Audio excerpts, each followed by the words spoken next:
হচ্ছে যে উত্তরবঙ্গের চা শিল্প, যেটা প্রায় 200 বছরের পুরনো, যে চার টোটাল ভারতবর্ষের 34% দেয়, তাদের কিন্তু একটা বদনাম করার জন্য কিন্তু একটা শ্রেণী কিন্তু একটা খুব সক্রিয়। মনোসিলটা শুধু একমাত্র বড় ইস্যু না, এর মধ্যে অনেক রকম ইস্যু আছে। তবে আমরা আমাদের চাষিদেরকে আরো বেশি প্রশিক্ষিত করব, তাদেরকে আরো বেশি অ্যাওয়ার করব, যাতে তারা বিষমুক্ত চা বা যেটাকে বলা নিরাপদ চা উৎপাদন করবে। এবং আগামীকাল একটা মিটিং আছে, গুরুত্বপূর্ণ, এমপি সাহেবও থাকবেন।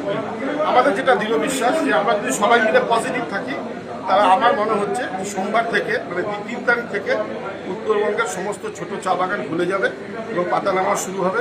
এবং আপনাদের মাধ্যমে আমরা আমাদের 50,000 ক্ষুদ্র চাষিদের বলতে চাই যে আপনারা যেখানেই দেখবেন মনোসিল বিক্রি হচ্ছে বা মনোসিলের গন্ধ পাওয়া যাচ্ছে, আপনারা আমাদের বলুন, কৃষি দপ্তরকে বলুন, এবং আপনি নিজেও দায়িত্ব নেবেন। কেননা আমাদের যে একটা স্টিগমা লেগে গেছে যে মনোসিল মনোসিল মনোসিল যেখানেই যাচ্ছে, এই মনোকোটোফস বা মনোসিল মুক্ত চা আমাদের এখন মুখ্য লক্ষ্য, যাতে আমাদের বদনাম না হতে পারে যে আমরা খারাপ বিশালা চা বানাই। এই স্টিগমা থেকে আমরা মুক্ত হতে চাই, তার জন্য সবার সক্রিয় সহযোগিতা দরকার। এবং বটলি ফ্যাক্টরিরা আমাদের শত্রু না, তারা আমরা একে অপরের পরিপূরক। এবং উত্তরবঙ্গের আজকে 70% চা আমাদের কাছ থেকে আসে, সুতরাং আমাদের দায়িত্ব অনেক বেশি।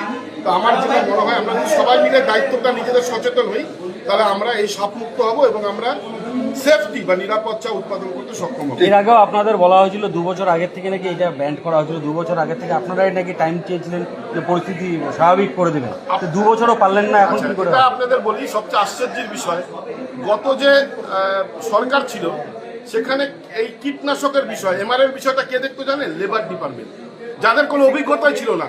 গতকাল যখন আমরা কলকাতায় কৃষি দপ্তরের মিটিংয়ে গেলাম, তখন আমরা এটা জানতে পারলাম তোদের তো সেই ইনফ্রাস্ট্রাকচারই নেই।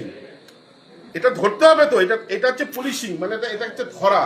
তো লেবার ডিপার্টমেন্টের কাজ কি? এটা দেখবে কৃষি দপ্তর। কালকে গিয়ে আমরা জানতে পারলাম, এবং কালকে খুব পজিটিভ মিটিং হয়েছে কলকাতায়, এবং আমাদেরকে যেটা জানিয়েছে আমাদের, এবং আপনাদের আমরা হয়তো মঙ্গলবার দিন অর্ডারও দেখাবো। ওনারা আসামের মতো এখানে একদম স্ট্রিনজেন্ট অ্যাকশন নিচ্ছেন, কঠোর অ্যাকশন। যেখানে মনোসিল পাওয়া যাবে সেখানেই তার লাইসেন্স বাতিল হবে, আসাম গভর্নমেন্টের মতো। আপনি একটা অশুভ শক্তির কথা বললেন, এরা কারা? এটা আমরা এখন বুঝতে পারছি না, আমরা রাজ্য সরকারকে লিখিত আকারে জানাবো। কারণ উত্তরবঙ্গের চায় এমন কোনো কিছু হয়নি যে উত্তরবঙ্গের চায় এত তাড়াতাড়ি খারাপ হবে। যেটা বলা হচ্ছে 86% মনোকোটোফস, এটা আমাদের মনে হচ্ছে এটা ভুল তথ্য। আমরা চাষিরা কেউ ইউজ করি না, হয় করতে পারে, এটা অস্বীকার করে লাভ নেই, কিন্তু তাই বলে 86% এটা আমরা কখনো মানি না। আপনি জানলে অবাক হবেন, আসামে এখনো 32% মনোসিল পাওয়া যায়। তো গভর্নমেন্ট তো এখন ব্যবস্থা নিচ্ছেই, নতুন গভর্নমেন্ট, শিল্প বান্ধব গভর্নমেন্ট, তারা তো এখন ব্যবস্থা নিচ্ছেই। তারা এই ব্যবস্থা নেওয়া